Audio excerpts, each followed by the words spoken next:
Cet épisode est fièrement propulsé par votre propre marque.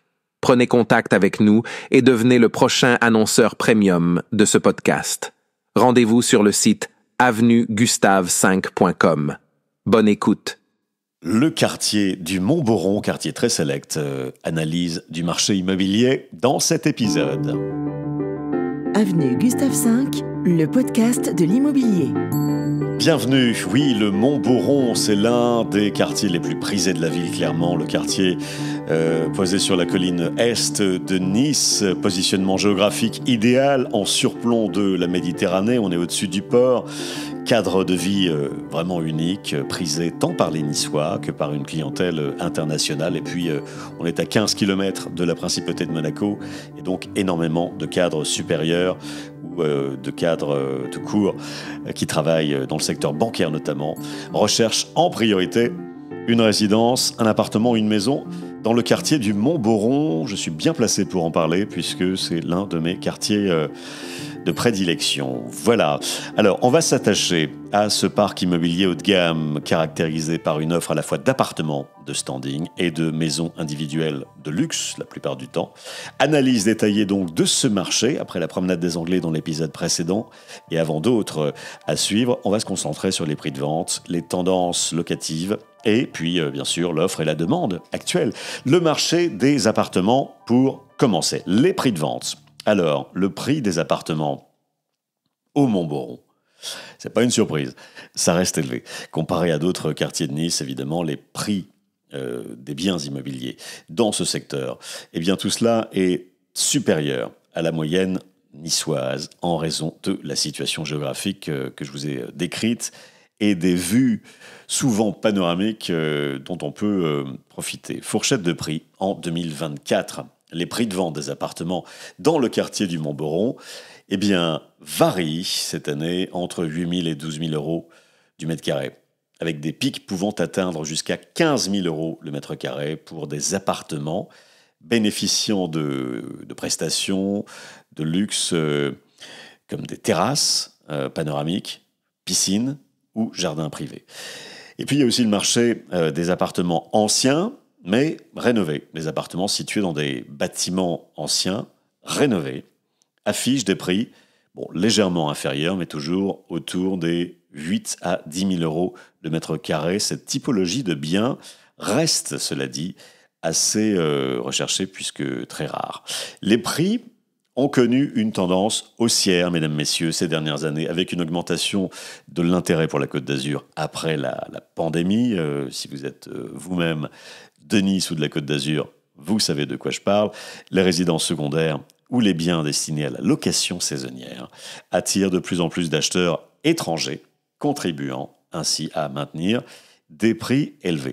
La tendance locative, ça peut vous intéresser aussi. Le marché locatif des appartements au Montboron, eh bien, est tout aussi dynamique. Elle reste dominée par les locations saisonnières en raison de l'attrait touristique du secteur. Alors, pour des loyers mensuels, location longue durée, comptez sur des loyers qui vont varier entre 25 et 40 euros par mètre carré, ce qui signifie qu'un appartement de 80 mètres carrés peut se louer autour de 2 à 2000 donc, à 3200 euros par mois en fonction des prestations, bien sûr. Location saisonnière cette fois-ci. Les loyers en location courte durée, type Booking ou Airbnb, peuvent atteindre des niveaux beaucoup plus élevés pendant la haute saison, avec des rendements attractifs pour les propriétaires. Un appartement avec vue sur la mer peut se louer facilement entre 200 et 500 euros la nuit en haute saison dans le quartier du Montboron. Peut-être même avec une prime pour ceux qui sont plus accessibles en bas du Montboron, plus près du port. Les résidents permanents sont généralement donc des profils aisés, retraités, cadres supérieurs, expatriés. Je parlais de Monaco, c'est vraiment le cas. Tandis que les locataires saisonniers sont majoritairement des touristes internationaux. La suite de cette analyse du marché, donc dans Avenue Gustave V, le marché des maisons individuelles au Montboron. Alors là aussi, c'est, ultra recherché. Les maisons individuelles au Montboron sont parmi les plus chères de la ville et ce segment de marché est caractérisé par une très très faible disponibilité. Des biens de prestige, souvent des villas avec de très jolies vues, imprenables sur la mer, des piscines, jardins paysagers. Eh bien, ces maisons se vendent à des prix largement au-dessus de la moyenne niçoise, évidemment, hein, même d'autres collines comme Fabron ou Guéraud, là. Le Montboron, c'est autre chose. Fourchette de prix. Le prix moyen pour une maison ou une villa au Montboron se situe entre 12 000 et 20 000 euros du mètre carré, avec des propriétés exceptionnelles qui peuvent atteindre jusqu'à 25 000 euros par mètre carré. Par exemple, une villa de 250 mètres carrés, avec un terrain de 1000 mètres et une vue directe sur la Méditerranée, peut être affichée à un prix supérieur à 7 millions d'euros. Alors, on referme la parenthèse et on revient en maison, mais sur le plan locatif cette fois-ci, les maisons individuelles sont généralement destinées à des propriétaires résidents secondaires ou alors à la location saisonnière de luxe, loyer saisonnier. Les villas de luxe peuvent être louées au Montboron entre 10 000 et 30 000 euros la semaine en haute saison, avec des pics en juillet et août. Les grandes propriétés avec piscine et vue mer sont particulièrement prisées par une clientèle internationale fortunée. Et puis, il y a aussi les marchés très spécifiques en septembre, à l'approche du Monaco Yacht Show, par exemple, ou alors à l'approche, au mois de mai, bien sûr, du Grand Prix de Monaco. Eh bien, ces maisons à louer pour la semaine peuvent atteindre des prix astronomiques, hein. Location longue durée, cette fois-ci, pour les maisons du Montboron.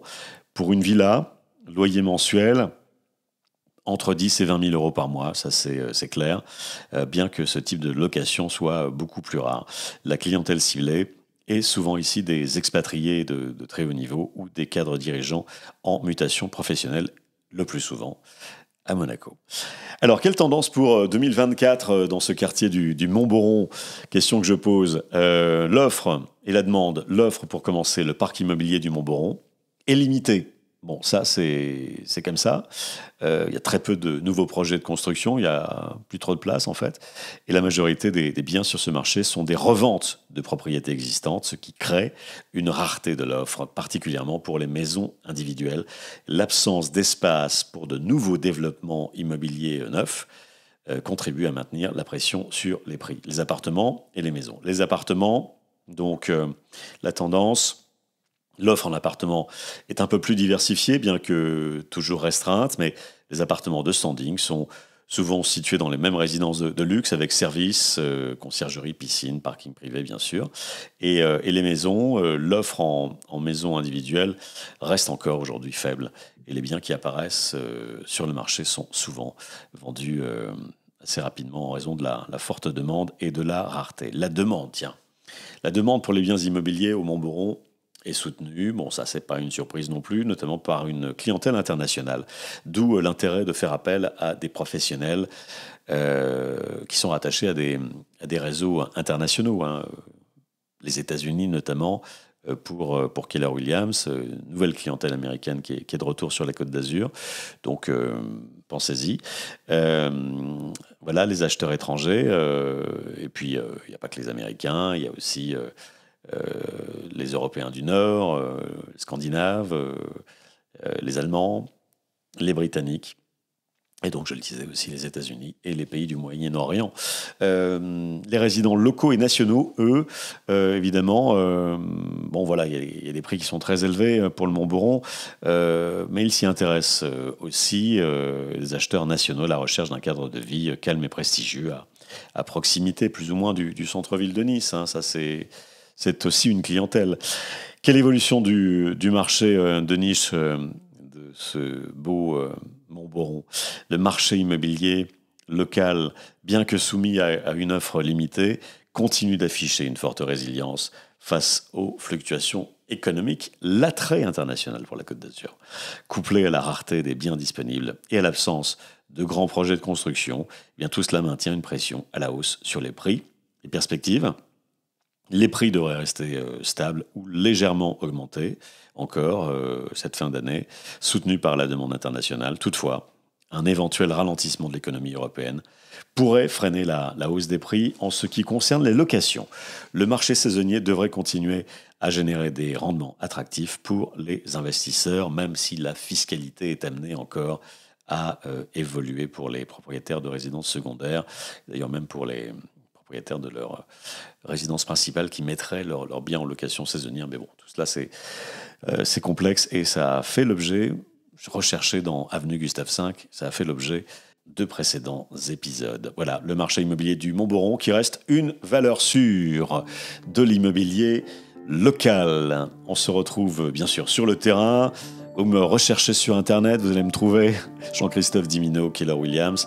Vous tapez Jean-Christophe Dimino, immobilier, enfin bref, même il y a tout ce qu'il faut dans le descriptif de ce podcast, que vous m'écoutiez sur Spotify, sur Apple, sur Amazon, sur Deezer ou sur YouTube. On se retrouve, quoi qu'il arrive, sur le terrain. Et je vous souhaite tout le meilleur pour cette fin d'année 2024. D'autres analyses de marché quartier par quartier à suivre dans ce podcast Avenue Gustave V. À bientôt. Avenue Gustave V. Le podcast de l'immobilier.